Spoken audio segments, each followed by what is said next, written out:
नमस्कार। अर्थशास्त्र विभाग में आप सभी का हार्दिक स्वागत है।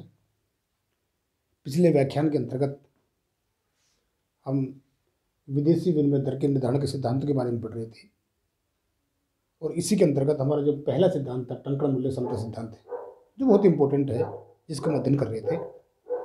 और मैं बताया आपको टंकण मूल्य जैसे इसके नाम से भी है टकसाल दर समता सिद्धांत, अर्थात टकसाल की दर समान दर नियम, समान इक्वल कैसे किया जाए। यानी कि ये तो एक्सचेंज रेट है। विदेशी विनिमय दर क्या है कि हम एक देश की मुद्रा को किस प्रकार दूसरे देश की मुद्रा में कन्वर्ट कर सकते हैं। इक्वलेंसी क्या है दोनों की। मैं बताया था आपको कि पिछले व्याख्यान में कि $1 बराबर 50 रुपये। तो ये क्या है, ये विदेशी विनिमय की दर है कि $1 के बदले 50 रुपये आप दीजिए, अर्थात $1 की जो वैल्यू है ये 50 रुपये के बराबर है। यानी कि ये अब की बात कर रहे हैं हम, ठीक है। लेकिन ये जो सिद्धांत हम पढ़ रहे हैं टकसाल का सिद्धांत, यानी कि ये वो सिद्धांत है जो फर्स्ट वर्ल्ड वॉर से पहले का है, और जब यह सिद्धांत तभी लाभकारी है। इसकी हम कमियों में पढ़ेंगे नीचे। जब दोनों देशों में समान रूप से धात्विक मुद्रा विद्यमान हो, उसके भार के आधार पर, जान रखें उसके वेटेज के आधार पर। मैंने पिछले व्याख्यान में आपको बताया था कि जैसे इंडिया का एक गोल्ड का कॉइन है, उसका वेटेज कितना है, भार कितना है, 5 ग्राम के बराबर, ठीक है। और अमेरिका का जो गोल्ड का एक कॉइन है, उसका भार कितना है, 10 ग्राम के बराबर। तो इसलिए एक अमेरिकी सिक्का बराबर 2 भारतीय सिक्के के बराबर है। यानी कि ये एक्सचेंज रेट है टकसाल के आधार पर, विनिमय दर है ये टकसाल के आधार पर, ठीक है। तो इसी संदर्भ में जो हमने इसका अर्थ, यानी कि पिछले व्याख्यान में हम डिटेल्स इसको पढ़ चुके हैं, ठीक है। इसी के एक डायग्राम के द्वारा जाना किसको बता रखा है, ठीक है। देखिए डायग्राम में क्या है, हमने जो एक्सचेंज रेट तय की थी कि एक पौंड बराबर $4.8665, ठीक है। यानी कि एक पौंड जो था, मैंने बताया था उसी जो हम एग्जाम्पल ले रहे हैं अमेरिका का और इंग्लैंड का फर्स्ट वर्ल्ड वॉर से पहले का, कि एक पौंड बराबर $4.8665 के बराबर था, ठीक है। यानी कि जो उसका यातायात है, यानी कि अमेरिका से डॉलर को इंग्लैंड भेजने में, ठीक है, या इंग्लैंड से पौंड को अमेरिका भेजने का जो यातायात व्यय है, वो मान लेते हम 0.02 सेंट के बराबर है, ठीक है। तो इसके आधार पर ध्यान रखिए, तो इसके आधार पर हम जो डायग्राम बनाएंगे, उस डायग्राम में हम एक उच्चतम स्वर्ण बिंदु, ठीक है, और एक निम्नतम स्वर्ण बिंदु, ठीक है, इसे हम कहेंगे स्वर्ण निर्यात बिंदु भी कहते हैं।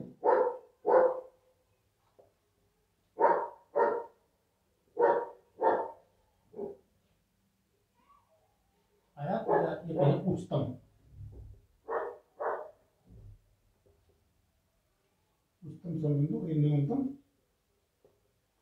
न्यूनतम स्वर्ण बिंदु, उच्चतम स्वर्ण बिंदु, न्यूनतम स्वर्ण बिंदु। अर्थात जो टकसाल की जो दर है, ठीक है, इसमें साम्य विनिमय दर है, ये इस उच्चतम स्वर्ण बिंदु, स्वर्ण निर्यात बिंदु और निम्नतम स्वर्ण बिंदु यानी स्वर्ण आयात बिंदु के मध्य पाई जाती है। अगर इसके ऊपर जाएगी, ध्यान रखिए, तो फिर जो डॉलर और जो पौंड का है, जो उसकी जो परचेजिंग है, जो उसकी सेलिंग है, वो उसको प्रभावित करके, ध्यान रखिए, उसको वापस इसी में ले आएगी। इससे ज़्यादा जो इन्वेस्टर्स हैं या जो खरीदने वाले हैं वो दे नहीं पाएंगे, ठीक है। तो इसलिए जो उच्चतम स्वर्ण बिंदु हम कैसे ज्ञात करेंगे, देखिए टकसाल की जो विनिमय दर है, एक पौंड बराबर 4.8665 प्लस स्वर्ण यातायात व्यय जोड़ देंगे तो इसकी उच्चतम दर आ जाएगी, ठीक है। देखिए तो एक पौंड बराबर कितना है, 4.8685, हाँ 148 में आ जाएगी 4.8865, ठीक है। 0.2 जोड़ देंगे तो 0, और ये तो हाईएस्ट हो जाएगी, न्यूनतम आ जाएगी 4.8465, ठीक है। 4.8465, ठीक है। ये अधिकतम हो जाएगी, ये न्यूनतम दर आ जाएगी, ठीक है, ध्यान रखें, ठीक है। तो ये जो स्वर्ण निर्यात बिंदु का है, ये स्वर्ण आयात बिंदु का है। तो ये जो हमने डिसाइड कर दिया ना कि इनके मध्य ही हमारी जो साम्य विनिमय दर है और जो बाजार विनिमय दर है, या जिसे हम दैनिक दर भी कहते हैं, ना कि बाजार विनिमय दर जो अल्पकालीन मांग और पूर्ति के द्वारा तय की जाएगी। फॉर एग्जाम्पल हम ये देख रहे हैं इस डायग्राम के अंतर्गत कि ये हमारा प्रारंभिक S1 OX अक्ष पर हमने पौंड स्टर्लिंग की मांग और पूर्ति ली गई है और यहाँ पर विदेशी विनिमय दर लिया गया है। तो इस पौंड स्टर्लिंग जो है इसकी सप्लाई और जो डिमांड है इसका प्रारंभ में ये S1 इसका सप्लाई, ठीक है, डिमांड मांग कर है। तो यहाँ दोनों बिंदु, इस बिंदु पर मान लीजिए इसको काट रहे हैं ई बिंदु पर, ये इसी प्रकार से इसके बढ़ जाती है। तो ये E2 ले लेते हैं, E1 ले लेते हैं, E2 ले लेते हैं, E3 ले लेते हैं, ठीक है।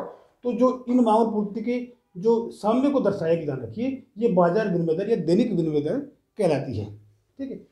और जो साम्य विनिमय दर है, मैंने बताया आपको, साम्य विनिमय दर इस उच्चतम और निम्नतम बिंदु के बीच में चलती रहती है, ये हमारी साम्य विनिमय दर कहलाती है, ठीक है। तो ये हमारा जो डायग्राम है ये टंकण मूल्य समता सिद्धांत के आधार पर किस प्रकार से टकसाल दर का निर्धारण किया जाता है उसके को दर्शाता है, ठीक है।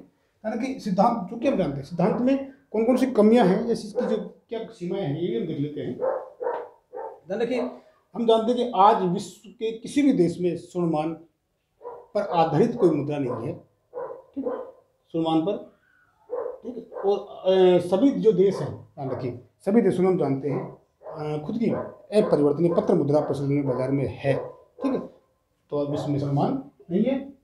अनेक, दूसरा है अनेक देश, ध्यान रखिए, हम जब देखते हैं बहुत से कंट्रीज ऐसे हैं जिन्होंने धातु जो मुद्रा है अर्थात गोल्ड को हम देखते हैं, गोल्ड के आयात निर्यात पर या गोल्ड के बेचान पर या उसके गलाने पर रोक लगा रखी है, यानी कानूनी रूप से रोक भी है। एक तरह से हम देखते हैं कि आज जैसे हम बाहर से कोई आदमी, कोई व्यक्ति कोई गोल्ड नहीं ला सकता है या यहाँ से गोल्ड नहीं ले जा सकता है, ठीक है, वो एक लिमिट के अंतर्गत ला सकता है। इस गवर्नमेंट ने उसको बैन कर लगा रखा है, ध्यान रखिए, ठीक है।